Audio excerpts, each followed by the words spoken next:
하면 될 것 같아요. 네, 혹시 제 말이랑 화면 다 잘 보이시나요? 예, 예, 잘 보이긴 하는데 이 슬라이드 쇼 위아래에 이제 그 바가 있긴 한데요. 뭐 그건 뭐 크게 상관없으니까 그냥 진행하면 될 것 같아요. 아, 네, 알겠습니다. 이번에 제가 발표할 논문은 CBPR 2023에 억셉된 논문이자 구글 리서치에서 발표한 파인튜닝 텍스트 투 이미지 디퓨전 모델스 for Subject Driven Generation이라는 드림부스에 대해 발표를 하도록 하겠습니다. 사담으로 저희 연구실에 이번에 대학원생으로 입학하시는 승우님이 이 모델을 활용해서 창업을 하셨다고 들었어서 언젠가 이 모델 리뷰를 해보고 싶었는데 마침 이번 기회를 통해 한번 리뷰를 진행해 보도록 하겠습니다. 발표 순서는 텍스트 투 이미지에 대한 간단한 설명과 더불어서 논문 본문에 기술된 순서대로 드림부스의 메소드와 실험 방법 그리고 활용 사례에 대한 설명 이후 다시 요약해 드리는 식으로 설명드리도록 하겠습니다. 드림부스를 먼저 간단하게 한 줄 요약을 해보자면 텍스트 투 이미지 디퓨전 모델을 개인화하는 방법에 대해서 제안하는 논문으로 사용자의 개인 사진을 사용해서 모델을 파인 튜닝하는 과정을 통해서 특정 개체에 대한 이미지 생성을 더욱 정확하게 생성하도록 하는 그런 방법이라고 생각을 하시면 될 것 같습니다. 예를 들어서 자신의 반려견이 그리스 아크로폴리스 신전 앞에 서 있는 모습을 촬영한 그런 생성물을 만든다는 식으로 피사체 이미지를 약 3장이나 5장 정도의 샘플 이미지만을 가지고 해당 피사체라고 식별할 수 있도록 하는 주요 피처들을 유지하면서 텍스트 투 이미지 프레임워크를 파인 튜닝하는 방법을 통해서 다양한 장면에서 맥락에 맞는 그런 피사체의 새로운 사진을 만들어내는 기술이라 보시면 됩니다. 즉, 이 드림버스 저자가 주장하는 핵심 컨트리뷰션은 피사체의 몇 장만의 이미지만으로 피사체의 특징을 유지하면서 다양한 맥락에서 피사체의 새로운 표현을 하도록 하는 그런 피사체 중심의 최초 생성 기술이라는 점이라고 보시면 됩니다. 그리고 논문 제목에 서브젝트 드라이븐 제너레이션이라는 표현이 있는데 이게 피사체 중심의 생성이라는 그런 뜻으로 직역을 저는 했는데 이 말이 그 오픈 AI를 만든 달리 2나 아니면 드림부스를 발표하기 전에 구글에서 만들었던 이 이매진 모델에서 이렇게 똑같은 시계가 그려진 이 인풋 이미지를 가지고 새로운 생성물을 만들 때 드림부스의 경우에는 새로운 콘텍스트에서 이제 높은 원본 정확도를 유지한 채로 이미지를 생성해 내는데 어, 본인들이 주장하는 바로는 이 원래 원본 이미지의 시계가 세시를 가리키는 방향이 오른쪽 3이 이렇게 크게 돋보이게 되는데 뭐 이매진이나 달리 2에서 적용을 했을 때는 이 숫자 3이 크게 적용이 안 되고 뭐 가운데로 적용되는 이런 피델리티가 이 드림부스 저자들이 만든 이 모델이 더 뛰어나다는 점을 강조하기 위해서 이 서브젝트 드라이브는 제너레이션이라는 표현을 썼다고 생각을 합니다. 이미지를 컴포지션하는 이 분야에서는 크게 두 가지로 나누어졌다고 저자들이 말하는데 기존의 피사체를 새로운 백그라운드에 합성을 시키는 분야가 있고 두 번째로는 여러 방향의 2D 이미지로부터 3D를 인식시키는 이미지 합성 분야가 있습니다.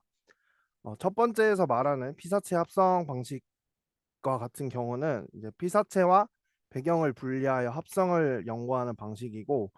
이러한 방식의 한계점은 인풋 데이터로 사용한 모습으로만 이미지 합성이 가능하다는 점이었습니다. 두 번째로는 이제 널프와 같이 여러 가지 포인트에서 3D를 인식하는 방식은 많은 방향에서 관찰한 이미지가 필요하고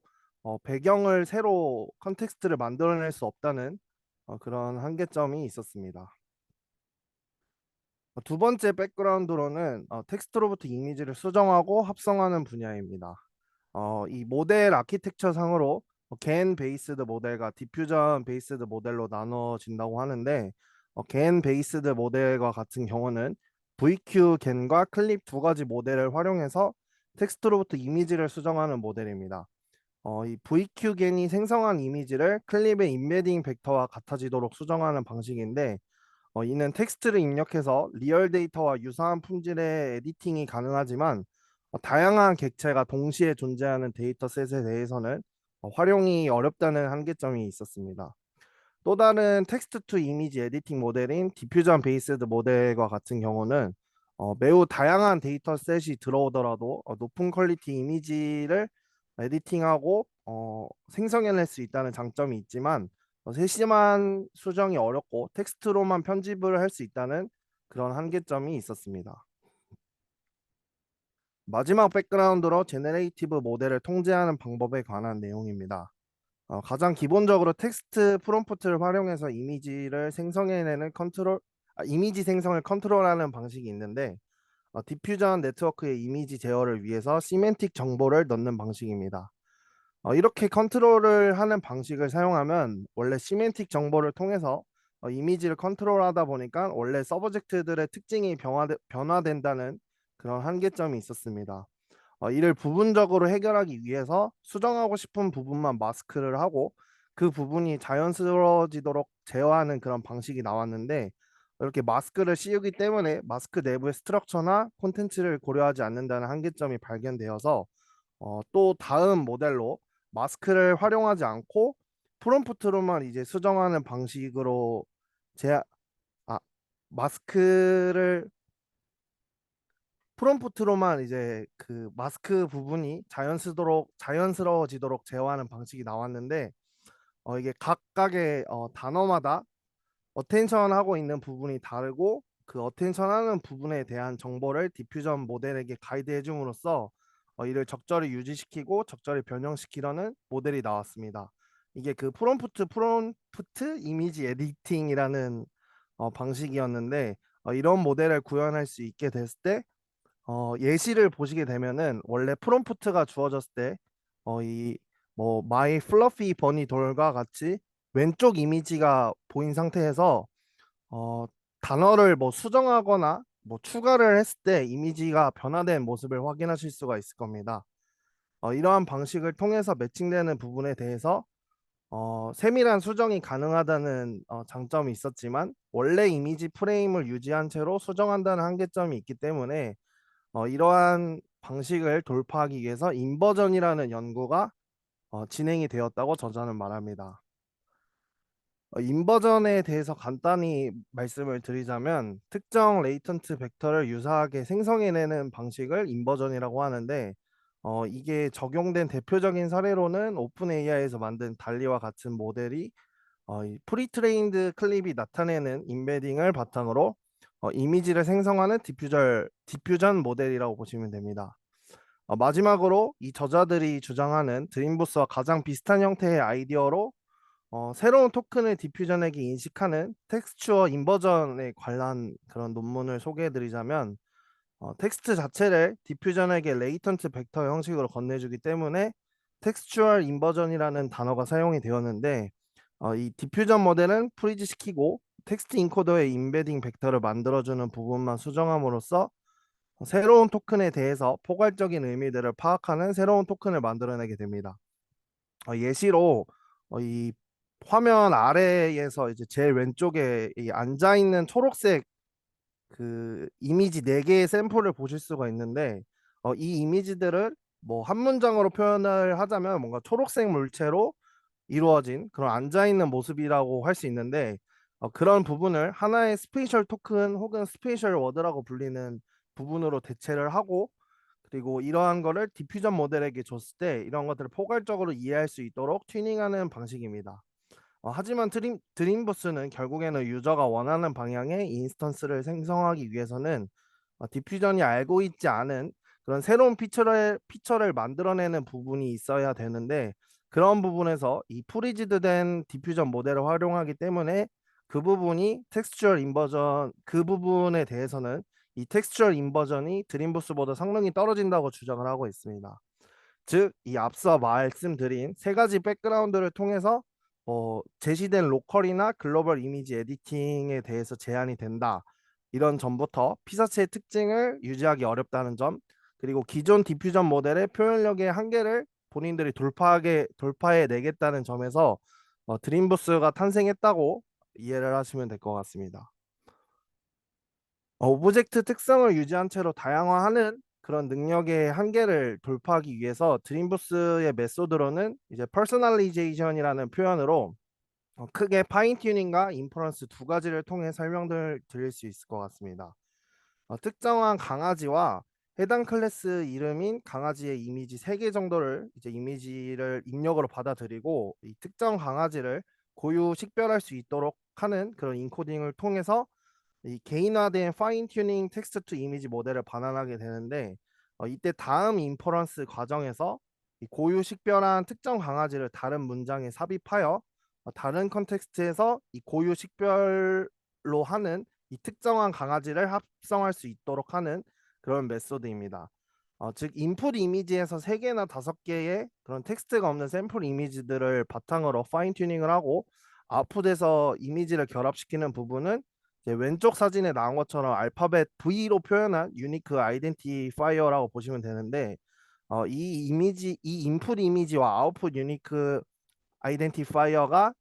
이미지가 결합이 이루어지게 되면은 인퍼런스를 할 때 프롬프트에 유니크 아이덴티파이어를 넣음으로 새로운 이미지를 생성해내게 된다고 이해하시면 됩니다. 드림부스의 메소드로 사용된 디퓨전 모델은 어떠한 랜덤한 노이즈로부터 이미지를 만들어내는 디노이징 기법을 사용하는데 레이턴트 디퓨전 모델의 경우는 레이턴트 스페이스 내에서 디노이징을 진행하면서 컨디셔닝이라는 여러 가지 입력 정보를 넣어서 원하는 조건으로 이미지를 생성해낼 수 있고 앞서 말씀드린 이 파인 튜닝을 위한 로스는 프로바빌리스틱 제네레이티브 모델의 로스를 그대로 사용했기 때문에 기본적으로 디퓨전 모델의 로스를 기반으로 사용했다고 이해를 하시면 됩니다. 또한 이 규모가 굉장히 적은 데이터셋으로만 파인 튜닝을 하게 될 경우에 이제 오버피팅과 같은 문제가 발생하는데 이 파인 튜닝을 굉장히 섬세하게 진행을 한다는 이 컨텍스트에서 제시된 첫 번째 메소드로는 프롬프트를 퓨샷 퍼스널리제이션 파인 튜닝하는 방식입니다. 이는 유니크 아이덴티파이와 서브젝트 어떤 각각의 특정 인스턴스 페어를 디퓨전 모델의 딕셔너리에 첨가하는 그런 방식인데 처음 학습 방식은 이미지와 그 다음에 유니크 아이덴티파이어만 리컨스트럭션 로스를 통해서 학습을 하게 되는데 이때 인풋 형태는 아이덴티파이어 클래스 나운 방식으로 프롬프트가 만들어지게 되고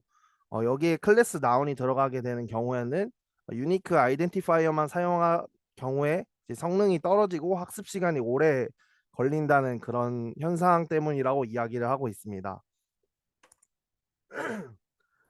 그러나 이런 학습 방식으로만 학습을 시켰을 때 이제 좋은 성능을 얻지 못했는데 이걸 저자들이 분석하기로는 시간이 지남에 따라 이제 언어 모델의 성능이 저하되는 랭귀지 드리프트를 원인으로 보고 있었습니다. 디퓨전 모델의 프라이어를 유지하면서 원하는 아이덴티파이어를 디퓨전 모델에 임베딩하는 방식으로 드림부스의 저자들이 제안한 두 번째 방법으로는 레어 토큰 아이덴티파이어입니다. 디퓨전의 프라이어 정보를 유지시키면서 원하는 인스턴스에 대해서 아이덴티파이어는 디퓨전에 임베딩 시키기 때문에 결국 이 약한 프라이어를 가지고 있는 아이덴티파이어를 만들어 줘야 합니다.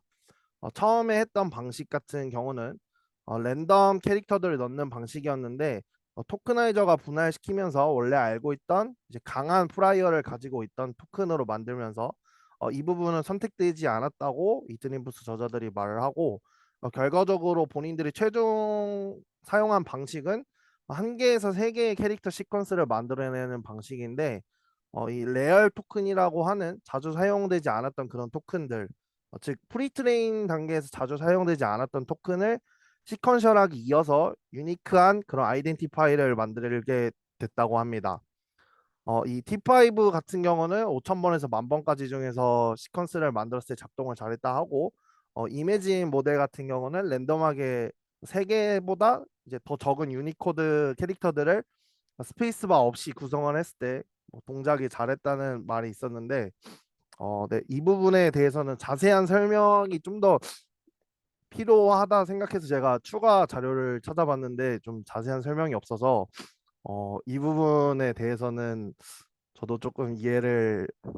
하기 어렵지만 네, 핵심적인 어쨌든 이 메소드의 맥락은 디퓨전 모델의 프라이어를 유지하면서 원하는 아이덴티파이어를 디퓨전 모델에 임베딩하는 방식이 이 메소드에서 원하는 그런 목표라고 생각을 하시면 될 것 같습니다. 유니크 아이덴티파이어와 클래스 노운으로만 학습을 했을 때 이제 문제점이 크게 두 가지가 발생한다고 저자들이 말하는데, 첫 번째는 앞서 말씀드렸던 랭귀지 드리프트 문제랑 두 번째는 리듀스드 아웃풋 다이버시티 문제입니다. 드림부스에서 말하는 랭귀지 드리프트 문제 같은 경우는 텍스트 프롬프트의 아이덴티파이어와 클래스 노운이 모두 포함되어 있기 때문에 파인 튜닝을 하면서 클래스에 대한 정보를 까먹게 되고, 이 특정 인스턴스에 대한 생성만을 하는 문제를 랭귀지 드리프트라고 말을 하는 것 같았습니다. 리듀스드 아웃풋 다이버시티 문제 같은 경우에는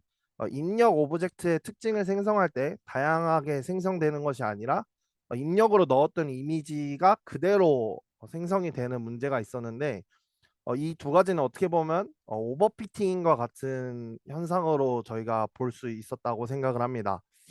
이를 해결하기 위해서 오토지니어스 클래스 스페시픽 프라이어 프리저베이션 로스를 도입을 했는데, 이 로스를 새로 도입한 이 목적 같은 경우에는 클래스의 정보를 잊지 않기 위해서 클래스의 샘플만으로 학습한 로스를 추가하고 클래스에 대한 지식을 꾸준히 잊지 않고 유지시킴으로써 유니크 아이덴티파이어 인스턴스에만 집중해서 학습시키는 것을 방지하게 하는 그런 목적으로 이해를 하시면 될 것 같습니다. 조금 더 이 로스에 대해서 자세하게 설명을 드리자면, 원래 왼쪽 그림에서 이 리컨스트럭션 로스에 해당하는 윗부분만 학습을 진행을 했었는데, 두 번째 클래스 스페시픽 프라이어 프리저베이션 로스 같은 이 오토지니어스라는 이름을 붙은 이 로스 같은 경우는 맨 처음에 프리트레인된 이미지 텍스트 모델로부터 샘플을 뽑게 됩니다. 이 샘플은 아이덴티파이어 없이 클래스 노먼만 가지고 클래스 스페시픽 프라이어 프리저베이션 로스를 통하게 되는데, 나머지 부분은 원래 디퓨전 모델의 로스랑 동일하다고 보시면 되고, 어쨌든 결과적으로는 이 클래스 정보를 아이덴티파이어와 같이 어텐션 하면서 학습을 시키기 때문에 원래 아이덴티파이어만 넣었을 때보다 훨씬 더 랭귀지 드리프트 현상이 덜 일어날 것으로 판단을 했고, 이 저자들은 결과적으로는 이 오토지니어스 클래스 스페시픽 프라이어 프리저베이션 로스를 도입함으로써 클래스 정보를 유지시키면서 학습이 잘 되고, 클래스를 잘 인식하기 때문에 그 클래스를 활용한 생성인 이 다이버시티 감소 문제에 대해서도 잘 해결했다고 이 메소드를 통해서 주장을 하였습니다. 다음은 이제 실험 방식과 관련된 내용인데, 데이터셋의 경우는 총 30개 이미 중에 21개는 물체로 하고 9개는 살아있는 뭐 동물을 활용했다고 합니다. 이벨류에이션 프롬프트는 25가지를 사용을 했는데, 컨텍스트를 바꿨을 때도 그 컨텍스트를 잘 활용해서 이미지가 바뀌는지 확인하는 리컨스트럭 리컨텍스트럴라이제이션 프롬프트 10개랑 그 다음에 이제 선글라스와 같은 액세서리를 씌우게 하는 그런 프롬프트를 넣었을 때 잘 작동하는지를 평가하기 위한 액세서라이제이션 프롬프트 10개, 그리고 마지막으로 프로퍼티 자체를 변형시키는 프로퍼티 모디피케이션 프롬프트 5개를 활용했습니다. 이벨류에이션 프로토콜의 경우는 30개의 피사체별로 25개 프롬프트마다 4개씩 생성해서 총 3,000개의 이미지를 생성하여 평가했다고 나와 있고, 여기에 에버리지 시밀리티를 계산하는 매트릭인 클립아이랑 이 디노라는 두 가지 매트릭을 활용했다고 나와 있습니다. 오른쪽에 나온 사진들은 이제 드림부스가 다른 모델들에 비해 더 잘 좋게 나왔다라고 이제 비교하는 사진인데, 드림부스를 이매진이랑 스테이블 디퓨전 그리고 그 다음에 이제 스테이블 디퓨전을 텍스처럴 인버전에 바인딩 시키는 그런 논문들과 대비를 했을 때 이 이매진 모델을 기반으로 한 드림부스가 가장 성능이 좋았다고 합니다. 두 번째로 사람들이 또 직접적으로 평가한 그런 항목에 대해서도 이 스테이블 디퓨전을 기반으로 한 드림부스 성능이 가장 좋다고 한 걸 확인하실 수가 있습니다. 다음은 드림부스의 다양한 이제 어플리케이션에 관련된 내용인데, 이 리컨텍스추얼라이제이션 같은 경우는 다양한 프롬프트 내에 이 아이덴티파이어만 넣었을 때 출력 결과물이라고 이해를 하시면 됩니다. 이런 식으로 다양한 배경에 대해서 생성하는 것들도 가능하다고 보여주는 예시인 것 같고, 이렇게 오른쪽 아래 제일 끝에 있는 사진처럼 뭐 이렇게 바다 위에 둥둥 떠 있는 티팟을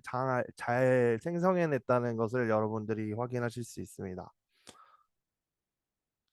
다음은 아트 렌디션이라는 어플리케이션인데, 이때 프롬프트는 이제 페이머스 페인터를 넣은 프롬프트로 생성한 결과물인데, 피사체인 인풋 이미지의 주요 피처를 잘 유지시키면서 뭐 원하는 프롬프트대로, 예를 들어 뭐 빈센트 반 고흐와 같은 페이머스 페인터의 스타일도 잘 살려서 이미지를 생성해내는 모습을 볼 수 있습니다. 텍스트 가이디드 뷰 신더시스, 뭐 이게 논문이 약간 리비전 되는 과정에서 노벨 뷰 신더시스라고도 표현을 하는 것 같긴 한데, 어쨌든 이러한 활용도 측면에서 기존의 학습된 고양이 이미지가 아님에도 불구하고 이런 식의 내장의 사진으로부터 위, 아래, 옆, 그리고 등 돌린 모습과 같은 다양한 시점의 고양이 이미지를 만들어내는 그런 활용도 확인할 수가 있었고, 속성을 수정하는 그런 프로퍼티 모디피케이션과 같은 활용 방법 사례에서 보면은 이제 차량의 색상을 변경할 수도 있지만, 아래 이미지를 보면 동물의 종이 막 곰이나 판다나 뭐 코알라나 뭐 사자로 바뀌었음에도 불구하고 원래 이 인풋 이미지에서 적용이 되었던 이 강아지의 피사체를 상기시켜 주게 하는 그런 주요 피처들을 잘 살려둔 채로 이미지를 생성해내는 모습을 확인할 수가 있습니다. 또한 액세서리를 입히는 그런 활용 부분에 있어서도 뭐 슈퍼맨이나 아이언맨 같은 슈트를 입혔음에도 불구하고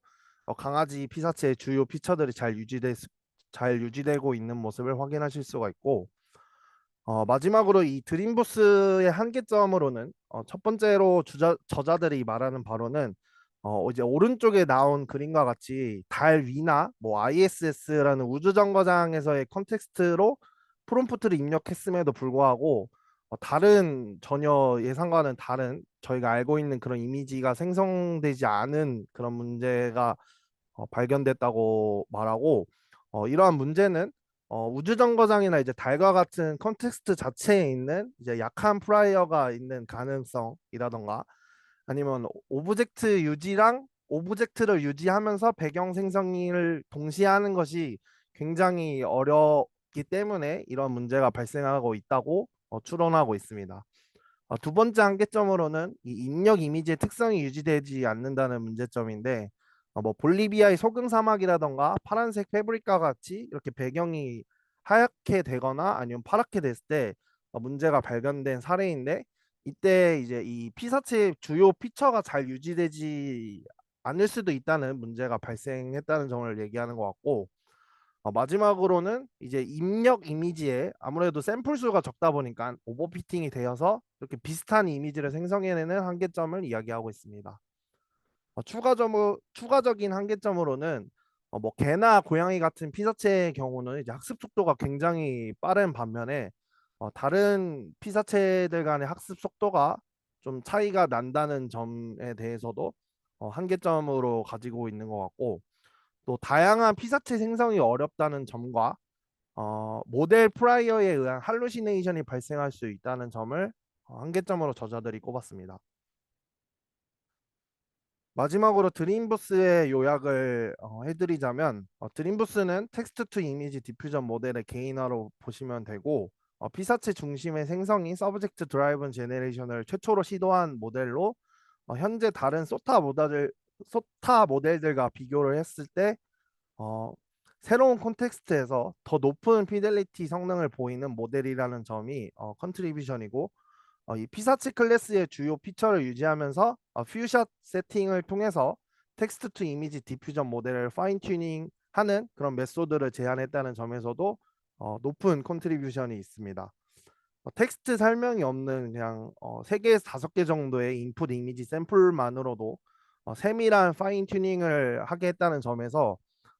기존에 앞서 말씀드렸던 프롬프트 투 프롬프트 모델의 한계점을 돌파하였고, 어플리케이션으로는 뭐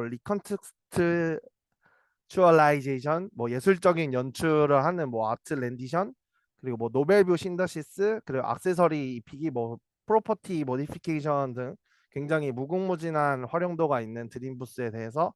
이상 리뷰를 마치도록 하겠습니다. 네, 감사합니다.